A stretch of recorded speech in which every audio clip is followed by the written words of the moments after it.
राजीव रोहिला जी, दिल्ली से। राधा वल्लभ से नहीं बोल।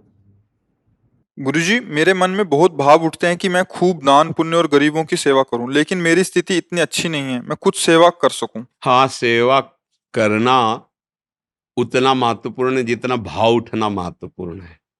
समझ रहे ना? आपके अंदर जैसे भाव है कि ऐसा ऐसा करूं, ऐसा ऐसा करूं, आपकी उन्नति हो जाएगी।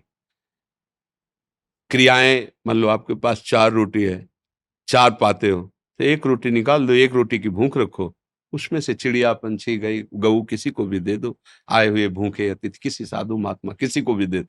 आपकी वो 1 रोटी दूसरे के करोड़ों मन अन्नदान के बराबर नहीं होगी, क्योंकि आप उतनी सामर्थ्य वाले हैं और आपका भाव बहुत है। बस वो भाव काम कर जाएगा। समझ रहे हो? और अगर कहीं नाम वाम की प्राप्ति के लिए हो, जैसे आजकल लोग पंखा लगवाते हैं, तो पंखुड़ी में जिला नंबर पूरा सब दे देते ना। एक पंखा लगाया और पूरा नाम और पूरा मतलब पूरा पता उसी में लिखा हुआ है। ये सब केवल मलिनता है, अहंकार की मलिन। ये सब नहीं, अपने पास है, उसी में से हम 4 रोटी है, 3 में काम चला लेते, 1 रोटी में आधी रोटी पक्षियों को डाल दिया, आधी गौ को पवा दिया, कभी किसी भूखे को पवा। ज्यादा कोई ऐसा अवसर है तो आज हम उपवास कर लेते, 4 रोटी किसी को पवा देते। इससे बड़ा कोई दान नहीं। ध्यान रखना। एक बार एक मुदगल नाम के ऋषि थे, वो सीलोंच वृत्ति से जीते थे। सीलोंच कहते हैं, ये शास्त्रीय शब्द है। जैसे किसान अपनी फसल काट ले जाता है, फिर जो बालियां और दाने पड़े रहते हैं उसे सीला कहते हैं, सील।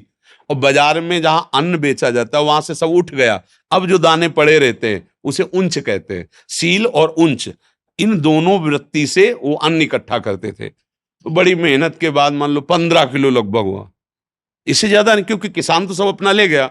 अब जो एक बाली एक दाना ऐसे पड़ा खेतों में वो बिन लिया, बाजार उठ गई, जो दाना पड़ा है वो बिन लिया, और उसको भुनवा लेते थे और उसका बस सतुआ बना लेते थे और उसी से जीवन काटते थे।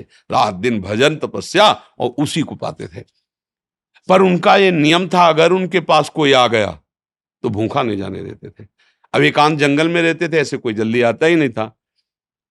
एक बार उनकी परीक्षा के लिए ऐसा हुआ कि आगे एक ऋषि रूप में बैठे, सब सतुआ पा गए पूरा। उन्होंने एक बार भी नहीं रोका कि मेरा क्या होगा। स- और पानी पिया, मुंह पूछा, चल दिए। तो जो वहां सतुआ के कण गिरे थे ना, तो एक नेवला वहां से निकला, तो आधे शरीर पे सतुआ का कण लगा तो स्वर्ण का हो गया, तेजस्वी।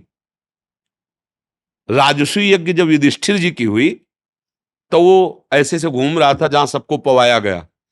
फिर भगवान श्री कृष्ण और अर्जुन युधिष्ठिर जहां बैठे थे वहां से निकला और कहा, ये मुदगल ऋषि की सतुआ यज्ञ से बढ़ के नहीं है, राजसूय यज्ञ हुआ। तो भगवान ने कहा, ऐसा क्यों तुम कहते हो? बोले, देखो सतुआ के कण लगे थे तो आधा में स्वर्ण का हो गया, यहाँ सब जगह घूम आया, हमारा एक बाल भी स्वर्ण का नहीं रहा। तो हमारी बात समझ रहे ना? कितनी कठिन मेहनत से बीन बीन कर दाना वो एकत्रित करते, तो उनके द्वारा सतुआ यज्ञ की बराबरी भगवान जहां बैठे राजसूय यज्ञ नहीं हुई। हमें जरूरत नहीं कि हमारे पास धन आवे, हमें जरूरत है जितना हमारे पास है उसमें से अपने परिवार का पोषण करते, अगर 1 रोटी भी बाहर दे, वो बहुत बड़ा दान। समझ रहे ना? आपका भाव होना चाहिए। संपत्ति खास बात नहीं है, खास बात भाव है। भाव है ना, तो भगवान आपकी हर सेवा स्वीकार कर रहे हैं। काश हमारे पास ऐसा होता तो भगवान को फूल बंगला बनाता, प्रभु उसमें बैठते, 56 भोग। अब लग रहा है, हो रहा है, आपको इसका फल मिलेगा। ये कलयुग का विशेष प्रताप है। कलिकर एक पुनीत प्रतापा, मानस पुण्य होई और नहीं पापा। तो इसलिए धन की आकांक्षा तो मत करो, पर भाव जो है उसमें जो है उसको सुरक्षित रखो, ये आपको लाभ प्रदान करेगा। और ये मत रखो कि ये गरीब है, मुझे, मैं बड़ा हूं इसलिए दे रहा हूं। नहीं नहीं, मुझे भगवान इस रूप में आके सेवा का सौभाग्य दे रहे हैं, ऐसा भाव। और धनी है मान लो ऐसे, चल बांट दो इनको, तो पुण्य तो मिल गया, लेकिन जो उसका लाभ मिलना चाहिए वो नहीं मिलेगा। इसका लाभ सीधे भगवान प्रसन्न हो जाए, सबके हृदय में भगवान बैठे, ये तुमसे हो सकता है। सबके प्रति भगवत भाव, अवसर मिल जाए, मृदु वचन, जल और रोटी का टुकड़ा, ये तो कोई भी दे सकता है। सब अन्न खा के जीते हैं। आज हम उपवास करेंगे, आज का भोजन हम किसी को दे देंगे। मान लो हम गरीब हैं कि हम दोबारा अपने लिए भोजन तैयार नहीं कर सकते, इतनी सामर्थ्य नहीं, तो आज हम उपवास कर जाएंगे, मरेंगे नहीं। आज हम किसी संत को पवा देते, किसी भूखे को पवा देते, किसी पशु को दे देते।